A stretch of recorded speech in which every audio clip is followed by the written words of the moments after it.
Good morning. Enoch, I need to hire you as my editor, because it was 1 Corinthians 14, verse 20, but I wrote it as verse 5, so it was actually verse 20. Sometimes I write the wrong verses down, just for fun, just to keep it mixed up. But we've been talking about this cycle. We'll talk about this for a very long time, this important cycle of loving your neighbors, which is the second greatest commandment, to love your neighbors as yourself, to get into the lives of people around us. If we don't get into the lives of people, if we don't interact with people, we can't possibly teach them who God is. Loving your neighbors as yourself, moving those people, teaching those people who God is, getting them to fall in love with God through the Word, teaching them and instructing them who God is, and then moving those people and each other to serving others. Because, of course, faith without works is dead. Our theme this year is straining toward the goal. And our theme verses are Philippians 3, 13 and 14. Paul says, "Brothers, I do not consider that I have made it my own, but one thing I do, forgetting what lies behind and straining forward to what lies ahead.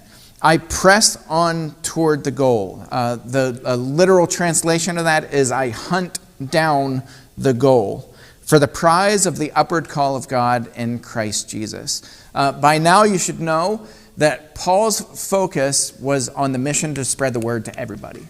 Paul wanted to take the word to a lost and dying nation, a lost and dying world, and nothing was going to hinder him or stop him from doing that.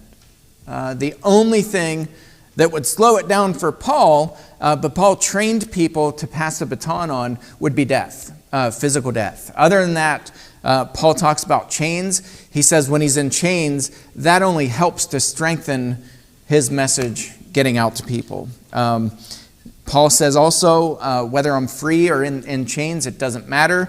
One thing that matters is preaching the word of God. Paul is focused on this goal. He doesn't care what's behind him. He doesn't care what's beside him. He doesn't even care what's in front of him. Paul is focused on that goal, and he's going to strain forward to that goal. So we as Christians ought to take that approach. Today we're talking about immaturity in the gospel, and I think it doesn't take a lot of imagination to look around and see how spiritually immature a lot of Christians are around the world. And we want to avoid that. There's a lot of strong words condemning spiritual immaturity. This morning in class, we looked at scriptures that talk about and condemn spiritual laziness. We're supposed to work. We're supposed to support our families. As Christians, we're supposed to work. And there's no excuse for us sitting on our hands and just kind of waiting for Jesus to return.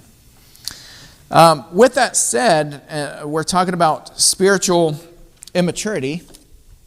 There's money just falling out of my pockets. Look at that. Wow. I don't think that's my check either. Where is it? Oh, yep, it is. Darn it. I was hoping that was a fresh check from heaven, manna from heaven. But as we're talking about spiritual immaturity, one of the things that we talked about on Wednesday night is I kind of coined this phrase that we as adults tend to do things that kids don't as much. We fix problems that don't exist. You ever know anybody that fixes problems that don't exist? They find things that really is a non-problem, and they turn it into a problem. They're like, oh my goodness, we need all hands on deck. We need all the resources. We need meetings. We need to figure this out. And you're like, yeah, literally, it's probably something that could take a phone call, and it would be fixed. It's incredibly inefficient. It's not wise. It's immature. It's spiritually immature to create problems that don't exist, to try to fix problems that aren't really problems. Have you guys ever met this mechanic here? We've added blinker fluid for you and everything. Right? Misdiagnosing cars or overdiagnosing cars. You ever meet the con artist who just tacks on all kinds of things, or you hear about stories at least. If you're not a victim of this, you've heard stories. Yeah, all of us have. There are like the videos of people as a prank sending family members into AutoZone and asking them for blinker fluid, and then they come back and their head is down and they're like, yeah, I can't believe I fell for it. My sister Alex had a diagnosis of her car. She took it to a dealership, and she just wanted to know. She has an inspection coming up, and she wanted to know what all is really wrong with it that I need to prioritize and fix the things to pass an inspection. And so she started naming off all the things that, to me, things that the dealership said were wrong with her car. And I'm listening to this, and I was like, I think they really overdiagnosed you, which is pretty typical of a dealership, right? They're trying to upsell. They're trying to get you to come in and spend, $9,000 on something that probably would cost you $50 yourself to fix. So she's rattling all these things off, and I was like, yeah, I'm not buying it. I've been working on cars for a couple decades now, and I said what I would do, I don't really have the time to do it, but I would take it to a trusted mechanic. Here's the mechanic I use. Get them to look it over, and you'll get an honest assessment. And so she did that. And she called me back, and she's like, yeah, so that wheel bearing that they were adamant, that was the first thing I needed to replace. The garage said, it's not bad. It's not even close to bad. They literally just made that up. So we tend to do this, right? As adults, we create problems that aren't there that end up being costly to people. It's costly emotionally. It's costly spiritually. It's just costly, and it distracts us from preaching and teaching the word to a lost and dying nation. I mentioned this morning in class, if we look around, it just doesn't take a lot of imagination to see that there's a lot of brokenness around the world. There's so much brokenness. There's a lot of division in this nation. We prayed this morning in class for the division. We had an attempted assassination yesterday of a presidential candidate right here in Pennsylvania, not many miles from here. There's a lot of division, both culturally and just within the church. There are so many denominations that have split within the last few years. We have the Baptist Church has divided, radically, nationally. The Presbyterians have split, a very dramatic split. The United Methodists have split. The Episcopalians have split. We have all these major denominations that have split in the last under a decade. Last 6-7 years, there have been these major splits. And it's just wreaking havoc on the church. And again, it goes back to spiritual immaturity and creating problems that don't exist. This is what was happening in Corinth. I'm going to put our scriptures up here. I'll read them here in a second. But this was going on in Corinth. And what was happening in Corinth was that people were radically divided. The Christians were creating problems that didn't exist. They were trying to fix problems that didn't exist as it came to spiritual gifts. That was kind of the big topic for the church, the hot button. Specifically speaking in tongues. And some of the Christians were like, oh my goodness, I can speak in tongues. And you can't. And so I'm one of God's preferred messengers. And you're not. And it, kind of went into all these different issues and all these different areas. And, I was baptized by Paul. Well, I was baptized by Apollos. Or I was baptized by whoever, And Paul's nailing them on this, saying, it doesn't matter. Stop creating problems and trying to fix problems that don't exist. And so that's where we get this verse, which is not 1 Corinthians 14:5, it's 14:20. Paul says, brothers, in this context, he says, brothers, do not be children in your thinking. In that context, he means don't be immature like a child. You ever see children be immature in their thinking? Children, have you ever seen children be immature in their thinking? Yep. You've seen adults behave. We kind of use that as a little bit of a slur. It's like a little bit of a dig. We tell adults, don't act like a child. Well, that's kind of insulting to children because children don't always misbehave, right? At all. In fact, these two verses kind of seem to contradict each other. But if we look at the context, what Paul's addressing is being children in your thinking where children aren't quite mature to be able to reason through things. And I love a lady who goes by the name of the Ooey Gooey lady. And I've mentioned this a few years ago, but she has all these videos and she consults with daycares and schools all over the country. But she has a thing on YouTube, and it's not the best audio, but it's really cool. And it's called, I Want My Shovel Back. And she said, you ever meet the kid who doesn't know how to get their shovel back?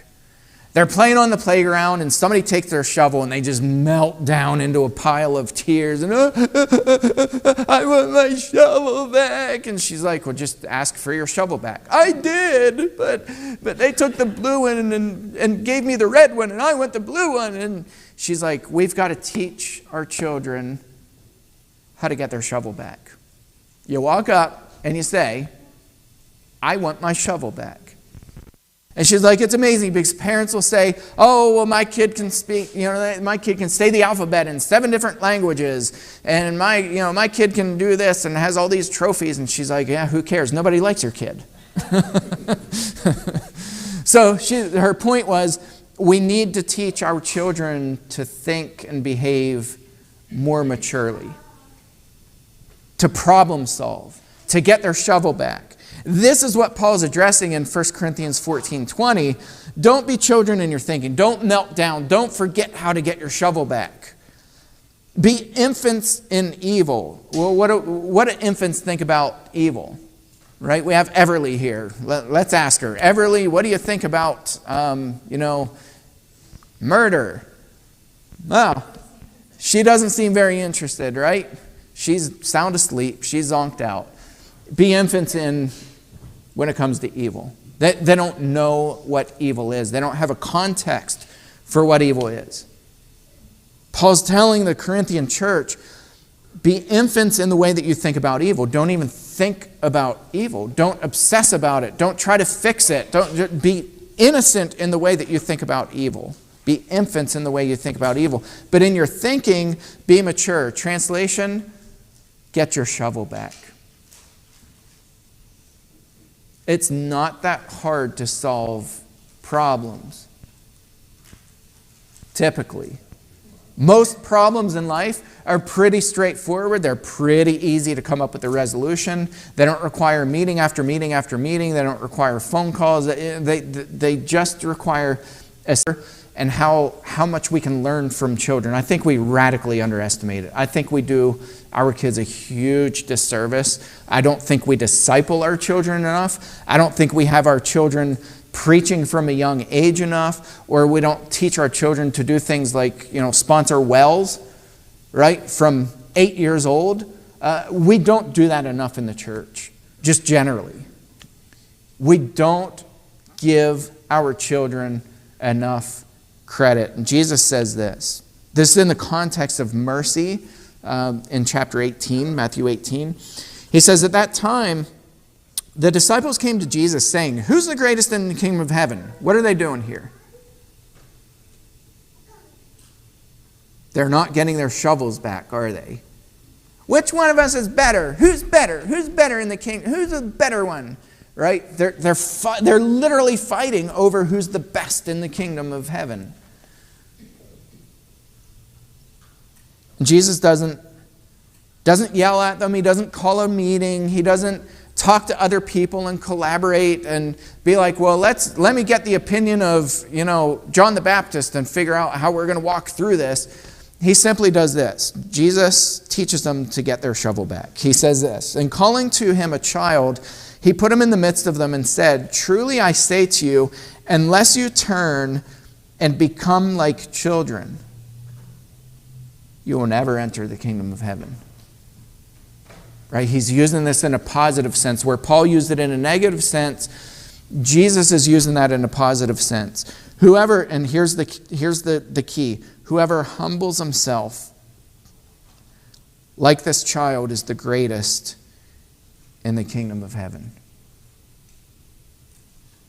Do you know that kids typically don't know everything about everything until they become teenagers? Right? Like, rarely do you find a 5-year-old who claims to know everything about everything. They just are the best at everything, and they know everything, and you're the dumb adult, and you just don't know, and they've been around the block, and I'm going to tell you that I know everything. Right? 5-year-olds don't know everything about everything. They don't claim to know everything about everything. Now, when we get into our teen years, for a short time, until we become humbled again, all of us kind of go through a short phase where we know everything about everything. But it's short-lived. Because we get knocked off of that horse pretty quickly, and then we learn, oh, wait, maybe there's more to learn about life. But generally speaking, children are incredibly humble. Children are very malleable. Children are willing and eager to learn. I think us adults have a lot to learn from kids. I really do. We mentioned this on Wednesday as well. What does a kid who's learning to first crawl, what do they do? The first thing is they push themselves up. And then what happens to their arms? They're shaking, and then inevitably what happens?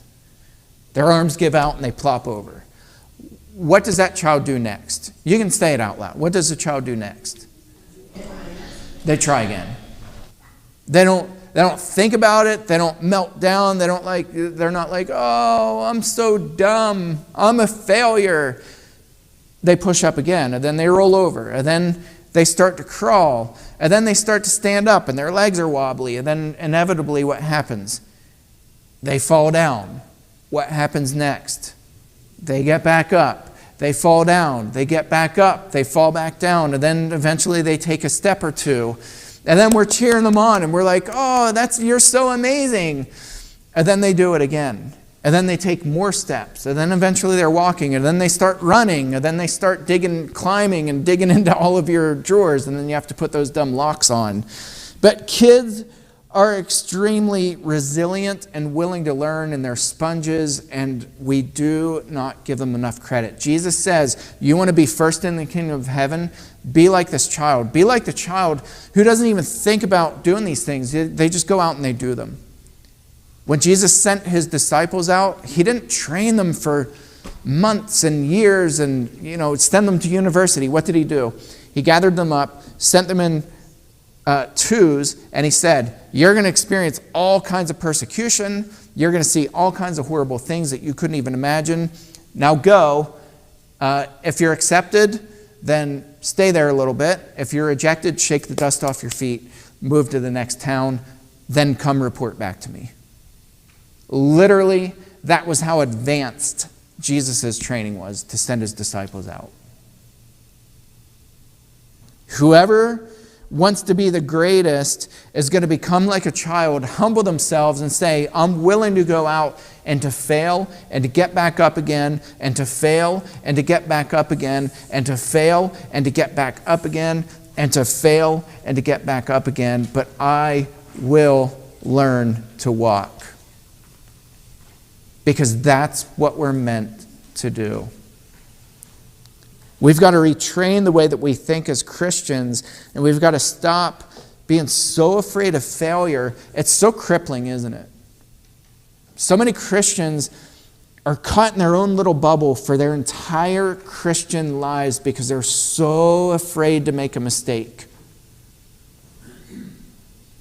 And we've got to get over that. Jesus says, humble yourself like a child. Don't be immature. Don't melt down. Don't create problems or try to fix problems that don't exist. Don't be children in that sense. Be children in the sense that we've got to be humble and we've got to be willing to take risks and we've got to just do it. When somebody says go, we need to just go. That's why Paul says, I am so focused on that mission. I'm focused on that goal. I'm straining forward. I don't care what's behind me. I forget about it and I move on and I am focused on that goal.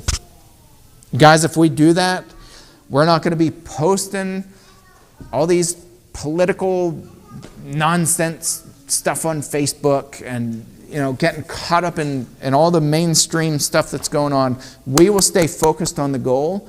We will look at Jesus Christ and we will walk towards him and we will walk with him and we will walk in step with the Spirit. And I promise you, your life will be so much better. So much better. And God will bless that. Don't be children in your thinking. Don't melt down over the shovel. Be infants when it comes to evil. In our thinking, be mature. Humble ourselves like children. And just go serve. Just do it.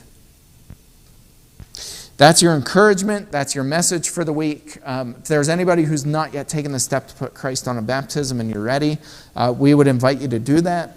If there are any prayer needs, we would encourage you to come up and we will pray over you. And we're all going to stand, sing this song together. And God bless you all. Have a great week.